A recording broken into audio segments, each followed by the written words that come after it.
Ang Pilipinas ay nakatanggap ng donasyon ng matapang na barkong pandigma mula sa Pransya, dumating sa Palawan. Sa azure expanse ng South China Sea, kung saan ang mga alon ay bumulong ng mga lihim at ang araw ay nagpinta sa abot tanaw sa kulay ng ginto, isang eksena ng hindi inaasahang diplomasya ang nabuksan.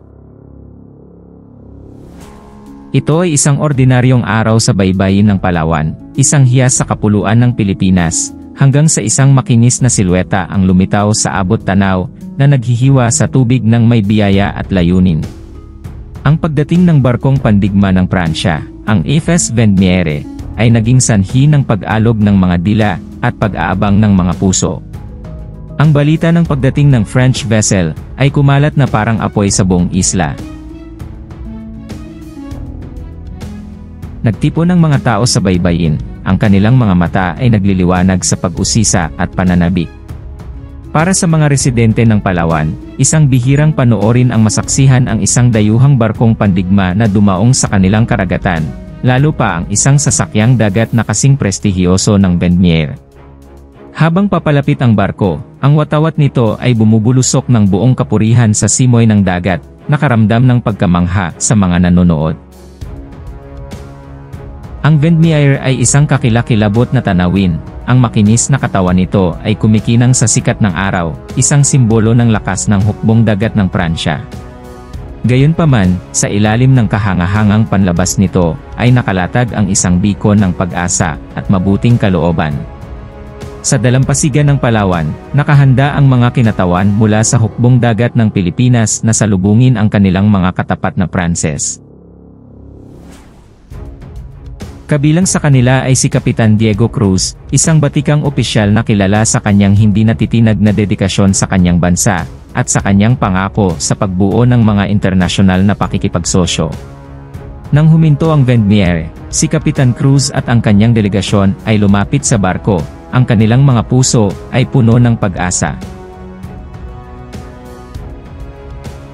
Sinalubong sila ni Kapitan Jean-Luc Dubois, commander ng barkong Pranses, na ang mainit na ngiti at mahigpit na pakikipagkamay ay nagpahayag ng maraming pakikipagkaibigan at paggalang sa isa't isa.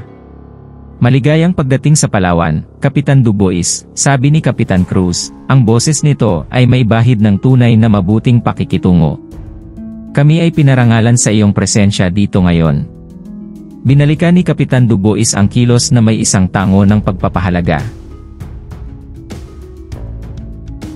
Amin ang karangalan, Kapitan Cruz, sagot niya, na nagdagdag ng kislap sa kanyang mga salita sa kanyang French accent. Dumating kami na nagdadala ng mga regalo ng pagkakaibigan at pagtutulungan. Dahil dito, nagsimula ang dalawang kapitan sa paglilibot sa Vendmiaire, na nagpapalitan ng mga kwento ng kani-kanilang mga tradisyon at karanasan sa hukbong dagat. Ginalugad nila ang mga makabagong pasilidad ng barko, mula sa command center nito, hanggang sa mga sistema ng armas nito, na namamangha sa kahusayan ng teknolohiya na nasa kanilang mga kamay. Habang sila ay gumagala sa mga kubyerta, inihayag ni Kapitan Dubois ang tunay na layunin ng kanyang pagbisita. Narinig namin ang mga hamon na kinakaharap ng iyong hukbong dagat, Kapitan Cruz, anya, maalab ang kanyang ekspresyon. Ito ay ang aming pag-asa na kami ay maaaring makatulong sa ilang maliit na paraan. Nanlaki ang mga mata ni Kapitan Cruz sa pagkagulat at pasasalamat. Nagsalita ka tungkol sa isang donasyon, Captain Dubois. Mataimtim na tumango ang kapitan ng Pranses. Tunay nga. Nagdala kami ng isang alok ng partnership, isang regalo, na pinaniniwalaan naming magpapatibay sa ugnayan ng aming dalawang bansa. Sa isang pakiramdam ng pagpipitagan, pinangunahan ni Kapitan Dubois si Kapitan Cruz sa gitna ng Vendmiaire, kung saan nakatayo ang isang grupo ng mga mandaragat na nakapaligid sa isang makinang nasisidlan. Isa itong frigate ng French Floreal class, nakapareho ng Vendmiaire sa disenyo at paggana, isang tunay na obra maestra ng maritime engineering. Ito, Kapitan Cruz, ang kinabukasan ng iyong hukbong dagat, deklara ni Kapitan Dubois, puno ng pananalig ang boses.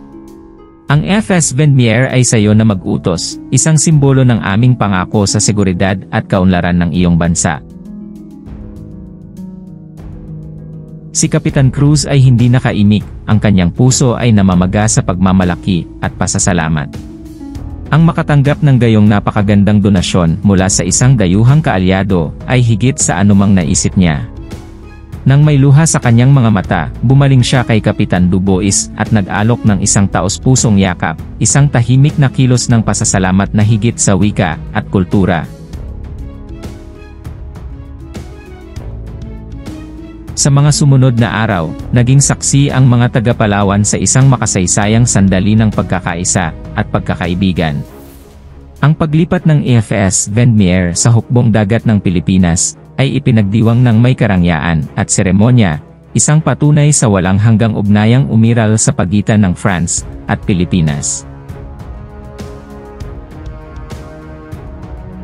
Sa paglubog ng araw sa abot tanaw, na nagliliwanag sa ibabaw ng tubig ng Palawan, si Kapitan Cruz ay nakatayong may pagmamalaki sa kubyerta ng kanyang bagong sisidlan, ang hangin sa kanyang buhok at ang dagat sa kanyang paanan. Gamit ang FS Vendmier bilang kanilang punong barko, ang hukbong dagat ng Pilipinas ay tumulak sa isang hinaharap na puno ng pangako at posibilidad na ginagabayan ng diwa ng pagtutulungan na nagdala sa kanila. At sa baybayin ng Palawan, habang ang mga ilaw ng Vendmier ay kumukupas sa malayo, ang mga tao ay nagmamasid na may pag-asa sa kanilang mga puso, batid na saan man ang hangin ng tadhana ay magtungo, sila ay palaging magkakaisa sa layunin at pagkakaibigan. Sa paglubog ng araw sa abot tanaw, na nagliliwanag sa ibabaw ng tubig ng Palawan, si Kapitan Cruz ay nakatayong may pagmamalaki sa kubyerta ng kanyang bagong sisidlan, ang hangin sa kanyang buhok at ang dagat sa kanyang paanan.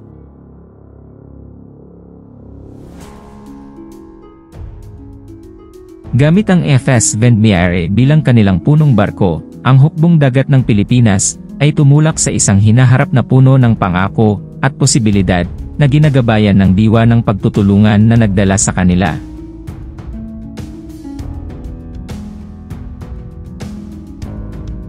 At sa baybayin ng Palawan, habang ang mga ilaw ng Vendmier ay kumukupas sa malayo, ang mga tao ay nagmamasid na may pag-asa sa kanilang mga puso, batid na saan man ang hangin ng tadhana ay magtungo, sila ay palaging magkakaisa sa layunin at pagkakaibigan.